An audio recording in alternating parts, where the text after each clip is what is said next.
Hey y'all, I want to do a real quick video. It's not going to be very long. It's going to be kind of straightforward and to the point. Um, this one's on a little rifle I've had for quite some time. It's a Thompson Center 22. I want to go over some of the highlights, some of the points on it, and yeah. And at the end of the video, I'll sum it up why I think you should buy one. Um, I'll start with the magazines. Okay, this one right here on the left, this is standard 1022 rotary shot mag, nothing special. This one is the magazine that comes with the uh, Thompson Center 20, Thompson Center 22 or TC 22. It has this little paw right here. Okay, I don't know if you can see it. Yeah, it's right there.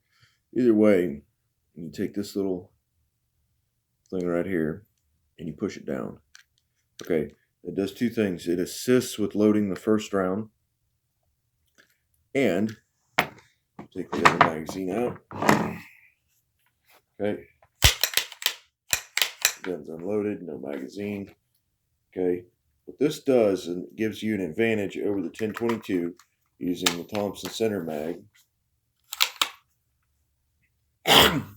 is has a bolt hold open, which is kind of nice. Sorry, I had someone calling me. Locks the bolt open on the last round. You do not get that with a 1022 Ruger. Okay, take the magazine out. It still stays locked to the rear. That's pretty cool. It does take standard 1022 Ruger magazines. It just pop right in. No big deal. Flush fit. Pretty cool.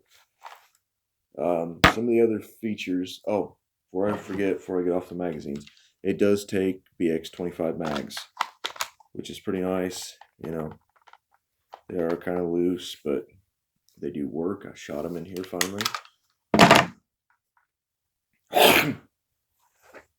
One of the other things you get, the fiber optic sight, the little deal with the make it a little more visible. Threaded 1/2 by 28. This is all stock stuff that came from the factory. You got mounts here for a sling. You also have, get it up in the light so you can see, you also have mounts there where you can mount like a bipod, or some people like vertical grips or whatever you want to. The upper receiver on this is one piece. So this rail is actually machined into the receiver. So in other words, it's got some potential for some really good accuracy. And coupled with a bipod, an aftermarket trigger. I don't know if they make them or not, but you've got a pretty sweet setup, especially if you live in a more gun-friendly state and you put a suppressor on here, and you've got quite a bit of options. 1/2 by 28, so got some pretty cool options. It did come with a sling. I didn't care for the sling that came with it. It's not my style. I like the kind with the big rubber pads that don't slide around on your shoulder. It did also come with this red dot, and it's actually a pretty cool red dot. It's not the greatest thing in the world. It's really not. It's really not like the greatest thing in the world. But you know what? For a 22, it works. Gives you the option to switch between red and green. Um, it does have an adjustable rear peep sight. The front is fixed. It does not move whatsoever. You do your elevation and your windage from the rear, which to me I'm okay with. It's just a Blinken rifle. It's nothing crazy. Realistically, this is a good trainer gun. This is a good gun to hand off to somebody who's a new shooter. You know, don't scare them away by handing them, the shotgun or the Magnum handgun or something like that. That's just dumb. That's ignorant.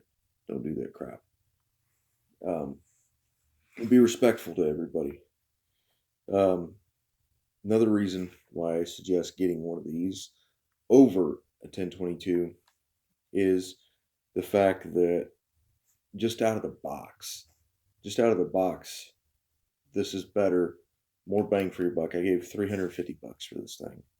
Okay, you spend 200 and what was it, 220 bucks on a 1022 nowadays, um, and that's just the plastic stock. You upgrade the stock, and you're pushing almost 300. You upgrade your barrel. Okay, there's another.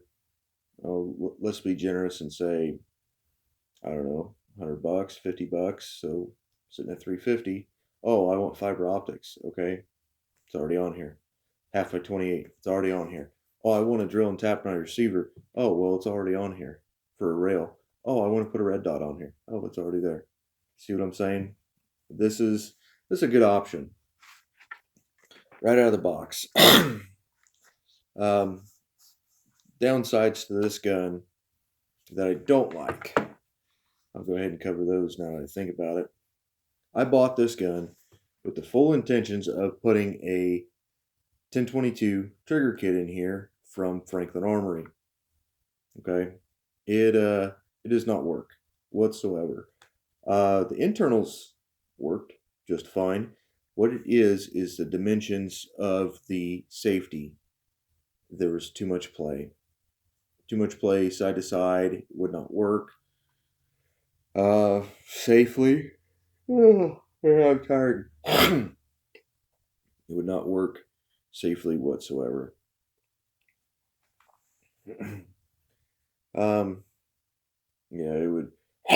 Excuse me. It would fire sometimes when it wasn't in binary mode. If I touched the trigger when it was on safe, it would go off. There were other issues that were going on with it, so I took the Franklin Armory trigger group out and put the stock components back in, and I attribute everything to the safety selector deal that you have to flip on the Franklin Armory trigger kit. It is not intended for this gun. And it's not that the trigger group is bad. If it is, then, I'll take care of that. But another cool thing, you get a bolt hold open. I'm pretty sure you get on the Franklin Armory, or not Franklin Armory, but the Ruger's. It's a manual hold open, which is pretty sweet. Yeah, get a chance, check out the TC22. Get a chance to buy one. I know guns are kind of hard to get right now, but if you get one, I would jump on it. They're worth your time. Take care, y'all.